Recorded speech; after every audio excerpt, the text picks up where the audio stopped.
اكي دايرين؟ اليوم عندي لكم واحد الشهيوه مالحه تيقولوا بالفرنساويه ليكسي اون تو نوي، وتيقولوا بالعربيه الشيء اذا زاد عن حده انقلب الى ضده. وهذا الشيء حتى في الماكله، يعني الا كلت السكر ما نكثر منه، والا كليت الملحه ناكلها بالقياس، وليدام ناكلو نقيس. الا بغيتو تبقاو سبالت بحالي، لا سبالت نيت. الكميه اللي خصنا ناكلو من الليدام الملحه والسكر عندها علاقه مع بزاف د الحوايج، العمر، واش تندير الرياضه، واش صحتي بخير. المنظمه العالميه للصحه كتقول خصنا نقصوا من لي سكر ليبر، السكريات الحره. المهم خصنا ناكلوا 50 غرام في النهار و5 غرام الملحه، وما بين 20 و35% من السعرات الحراريه خصها تجي من الدهنيات. ليدام دابور. الخلاصه من هذا الشيء، الا كنتي عشاق ما تكونش غلاق، والناس اللي مانع عليهم الطبيب شي حاجه ما ياكلوهاش. واحد السيده هالي بيبا خلات لي واحد التعليق في الفيديو،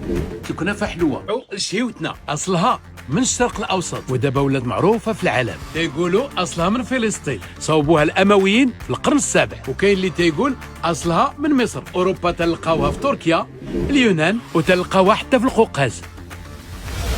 ها القوقاز. يلا بسم الله، غادي نوجدوا الكنافه. 2 كيسان ونص ديال الماء، سيترونه و100 غرام سنيده، الموتزاريلا، 160 غرام زبده مذوبه وما ورد. في كاسرونه نوجدوا السيرو باش نسقيو الكنافه، الماء، الحامض والسكر. نخوي الزبده المذوبه على الكنافه ونخليوها تشرب. ندهنوا المقله بالزبده ونسرحوا النص ديال الكنافه. نزيدوا فوق منها الموزاريل ونفرشوا اللي بقى.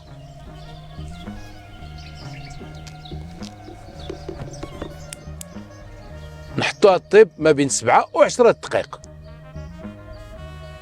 نقلبوها، ندهنوا المقله بالزبده ونطيبوها ما بين 5 و8 دقائق. نزيدوا السيرو في الكنافه ونزيدوها في الثياب 5 دقائق. نزيدوا ما ورد في السيرو ونسقيو الكنافه. قالت لي بونجور اسكو جو بو افوار دي ريسيت سون سكر سيل فو بلي. بلا سيل فو بلي، انا راه هنا اشارتكم، غادي نصاوب لكم كنافه مالحه. نديروا الزيت سخون، زلافه نديروا بصله مشلوضه، سكنجبير، تحميره، الملحه، نحكوا الثومه، المعدنوس، نزيدوا الكفته، نحكوا الفرماج ونزيدوا 2 فرماجات، نزيدوا زويته ونخلطوا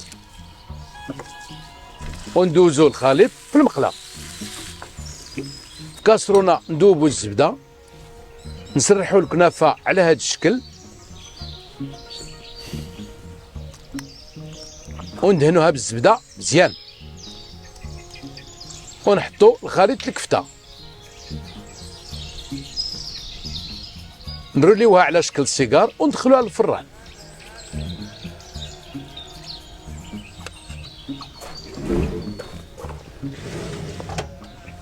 الكنافه بالكفته وجدات.